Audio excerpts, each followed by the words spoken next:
Le choc entre la République démocratique du Congo et le Sénégal ne surgit pas dans le vide. Il s'inscrit dans une dynamique très particulière, celle des équipes qui ont réussi leur entrée en matière et qui se retrouvent dès la deuxième journée face à un choix stratégique implicite: continuer à construire patiemment leur tournoi ou tenter d'asseoir une domination immédiate. Les deux sélections arrivent lancées, confiantes, mais pas de la même manière. Et c'est précisément ce contraste qui donne à cette rencontre une épaisseur particulière. Le Sénégal a frappé fort d'entrée. Une victoire nette, claire, sans ambiguïté, 3 buts à 0 contre le Botswana. Un score qui ne laisse pas de place à l'interprétation. Dès les premières minutes, les Lions de la Teranga ont imposé leur tempo, leur intensité, leur supériorité physique et technique. Ce n'était pas un match piège ni un match de gestion. C'était une démonstration de force maîtrisée, presque pédagogique. Le Sénégal a montré qu'il savait attaquer vite, frapper juste et surtout tuer un match avant qu'il ne devienne inconfortable. Dans ce genre de rencontre, le plus important n'est pas seulement le score, mais la sensation laissée. Et la sensation côté sénégalais est celle d'une équipe sûre d'elle, consciente de son statut et décidée à l'assumer dès le départ. À l'opposé, la République démocratique du Congo a vécu une entrée en lice plus discrète, mais tout aussi précieuse. Une victoire 1-0 contre le Bénin, obtenue sans éclat, mais avec une grande rigueur. Un match qui ne fera pas date dans les anthologies, mais qui compte énormément dans la construction d'un tournoi. La RDC n'a pas cherché à impressionner, elle a cherché à sécuriser, à contrôler, à éviter le piège du premier match, celui où l'excès de confiance ou la précipitation peuvent coûter très cher. Le but est venu tôt, la suite a été gérée avec sérieux, parfois même avec une forme de retenue assumée. Peu de risques inutiles, peu de déséquilibre, une priorité claire donnée à la solidité collective. Ces deux victoires racontent déjà beaucoup de choses. Le Sénégal affiche sa puissance et son efficacité offensive. Il montre qu'il peut faire mal rapidement, qu'il possède plusieurs solutions pour déséquilibrer un adversaire et qu'il ne tremble pas lorsqu'il s'agit de conclure. La RDC, elle, montre autre chose. Une discipline collective, une capacité à rester structurée même après un coup du sort, comme ce but refusé en seconde période, une maturité dans la gestion émotionnelle du match. Là où le Sénégal impressionne, la RDC rassure. Là où le Sénégal impose, la RDC absorbe et contrôle. Au classement du groupe D, les deux équipes se retrouvent logiquement en tête, 3 points chacune, mais une différence de but qui donne l'avantage au Sénégal. Ce détail en apparence anodin change pourtant la nature du choc à venir. Le Sénégal arrive avec un léger confort statistique, la RDC arrive avec la nécessité de confirmer, et dans un groupe aussi dense, chaque paramètre compte. Une victoire dans ce match, pour l'une ou l'autre équipe, ouvrirait une autoroute vers la qualification. Sans la garantir officiellement, elle la rendrait presque inévitable. C'est là que réside l'enjeu réel de cette rencontre. Ce match n'est pas une finale. Il n'est pas un match à élimination directe. Mais il peut en supprimer une. Il peut éviter un dernier match sous tension. Il peut permettre une gestion plus sereine de la suite du groupe. Il peut offrir la possibilité de faire tourner, de protéger certains cadres, de jouer avec une marge psychologique précieuse. Dans une compétition aussi courte et aussi exigeante que la Coupe d'Afrique des Nations, ce genre d'avantage n'est jamais négligeable. Mais au-delà de la dynamique sportive immédiate, ce choc s'inscrit aussi dans une histoire plus longue, plus lourde, plus symbolique. Une histoire qui concerne directement la République démocratique du Congo. Une histoire faite de rendez-vous manqués, de confrontations déséquilibrées et d'une série qui dure depuis plus de 3 décennies. La RDC n'a plus battu le Sénégal depuis plus de 30 ans. Une statistique qui ne joue pas sur le terrain mais qui plane dans les esprits. Une série qui alimente autant la crainte que le désir de rupture. Pour la RDC, ce match représente bien plus qu'une simple deuxième journée de phase de groupe. C'est l'occasion de briser un plafond symbolique, de prouver que la progression observée ces dernières années n'est pas seulement contextuelle mais structurelle. De montrer que cette équipe est capable de rivaliser avec les références du continent, non pas sur un coup d'éclat isolé mais dans un cadre compétitif exigeant. Battre le Sénégal ne serait pas seulement une victoire sportive, ce serait un message. Un signal envoyé à l'Afrique du football, une affirmation de crédibilité. Le cadre choisi pour ce choc renforce encore cette dimension, le grand stade de Tanger, une enceinte moderne, neutre, sans véritable avantage populaire pour l'une ou l'autre équipe. Un terrain où les repères sont à construire, où l'environnement n'offre pas de refuge émotionnel, dans ce genre de stade, les équipes sont livrées à elles-mêmes, à leur organisation, à leur capacité à rester concentrées. L'ambiance sera là, mais elle ne portera personne. Elle accompagnera simplement le jeu. La préparation de la RDC pour ce rendez-vous a été pensée dans cet esprit. Après la victoire contre le Bénin à Rabat, le groupe a quitté la capitale pour rejoindre Tanger. Un voyage en train, loin d'être anodin, un moment de transition mais aussi de recentrage. Le staff a insisté sur le travail mental autant que tactique. Il ne s'agit pas seulement de corriger des détails techniques, mais de préparer les joueurs à un affrontement de très haut niveau, à un match où chaque erreur peut être punie, à un match où la patience sera aussi importante que l'intensité. Dans les discours, la volonté est claire. Il ne s'agit pas de subir l'histoire, mais de l'affronter. De ne pas jouer avec le poids du passé, mais avec l'envie de l'écrire autrement. Les joueurs congolais savent que ce genre de série ne se brise pas par hasard. Elle se brise par la discipline, par la lucidité, par la capacité à rester fidèle à son plan de jeu même lorsque l'adversaire impose des séquences difficiles. Ce match face au Sénégal est donc une épreuve de vérité, pas seulement sur le plan technique ou tactique, mais sur le plan identitaire. La RDC cherche à se définir comme une équipe capable de durer dans un tournoi, pas seulement de créer des surprises, capable d'absorber la pression, pas seulement de la subir. Capable de répondre présent quand l'histoire se met en travers de sa route, les grandes équipes ne se révèlent pas quand tout va bien, elles se révèlent quand les conditions deviennent inconfortables, quand l'adversaire est supérieur sur le papier, quand le passé rappelle ses limites, quand le moindre relâchement peut coûter très cher. Ce choc entre la RDC et le Sénégal s'inscrit exactement dans cette logique. C'est pas encore une finale, mais c'est déjà un révélateur de maturité, de caractère et d'ambition réelle. Lorsque l'on aborde un affrontement face au Sénégal, la première erreur serait de croire qu'il faut lui ressembler pour l'affronter.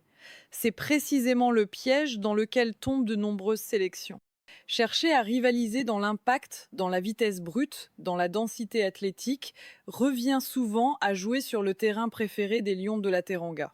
Le Sénégal est l'une des équipes les plus complètes du continent dans ces registres. Il dispose d'une puissance physique constante, d'une capacité à répéter les efforts et surtout d'une vitesse de projection redoutable dès la récupération du ballon.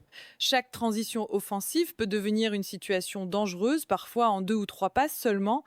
Cette force sénégalaise ne tient pas uniquement à la qualité individuelle de ses joueurs, mais à une culture collective parfaitement intégrée. Le pressing est coordonné, les appels sont synchronisés. Les courses sans ballon sont faites pour ouvrir des espaces autant que pour attaquer la profondeur. Le Sénégal sait accélérer un match, le fragmenter, l'étirer. Il sait créer des séquences où l'adversaire est contraint de défendre en reculant, souvent dans l'urgence. À cela s'ajoute une expérience considérable des grands rendez-vous. Beaucoup de joueurs sénégalais ont disputé des Coupes d'Afrique, des Coupes du Monde, des matchs à élimination directe dans des contextes hostiles. Ils savent gérer la pression, le tempo et les moments clés. Face à cela, la RDC ne doit surtout pas tomber dans une logique de duel frontal.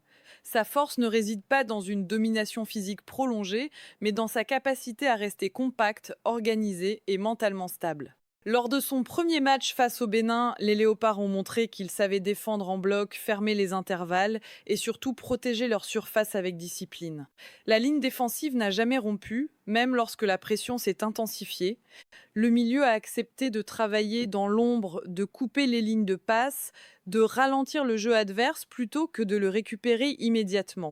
C'est précisément dans cette approche que la RDC peut exister face au Sénégal, en refusant le désordre, en acceptant que certaines séquences soient dominées par l'adversaire, en comprenant que subir n'est pas forcément perdre tant que la structure collective reste intacte. La RDC possède cette capacité à défendre bas sans paniquer, à coulisser intelligemment, à fermer les angles plutôt que de se jeter.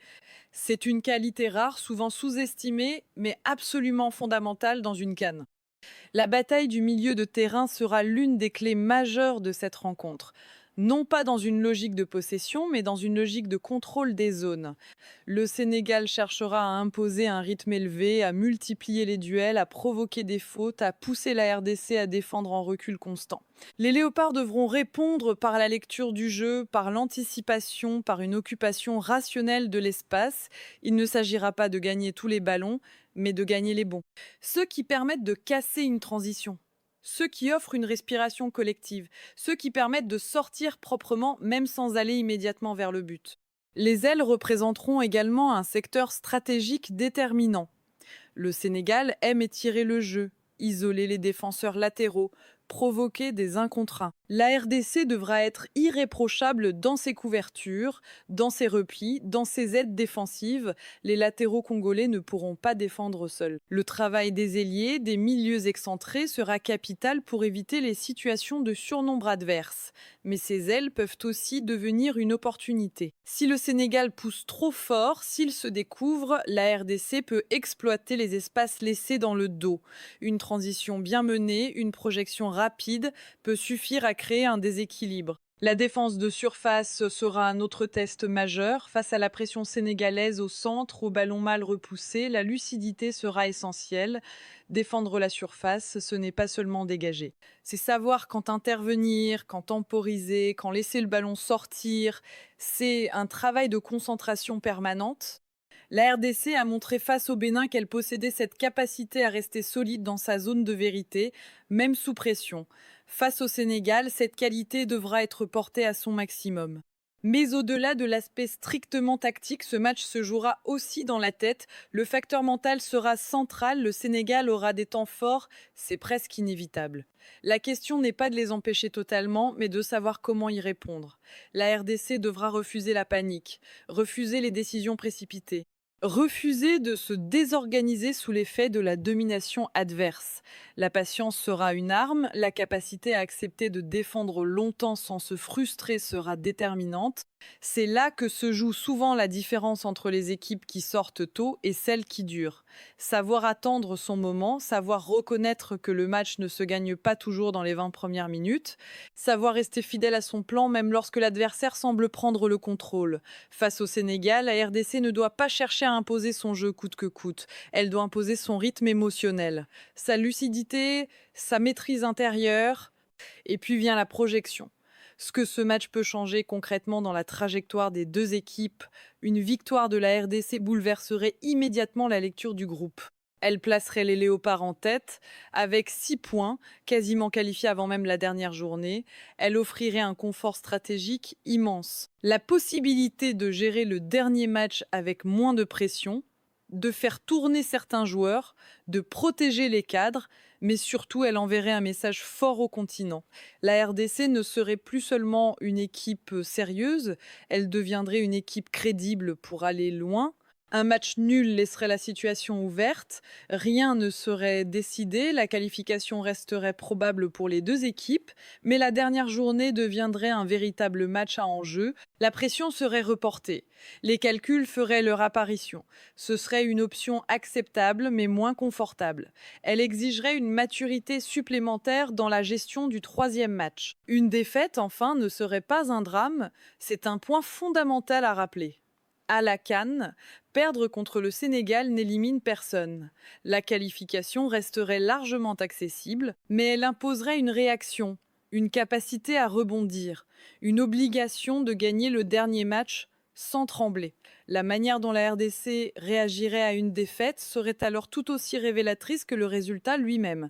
C'est là toute la lecture qu'analyse de ce choc. Ce match ne désignera pas le vainqueur de la Coupe d'Afrique des Nations, il ne sacralisera personne, mais il dira beaucoup de choses. Il dira qui est prêt à durer, qui est capable de gérer les moments difficiles, qui possède une identité suffisamment solide pour traverser un tournoi sans se renier. À la CAN, certains matchs ne te qualifient pas officiellement.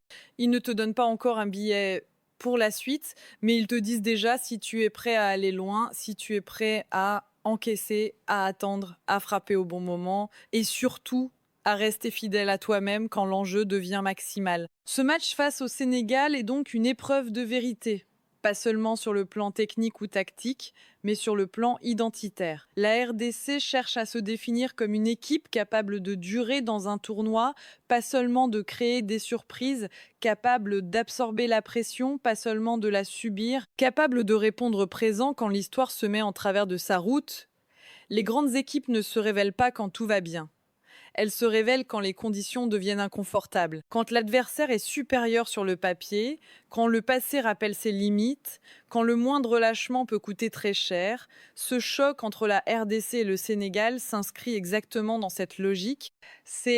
Mais pas encore une finale, mais c'est déjà un révélateur de maturité, de caractère et d'ambition réelle.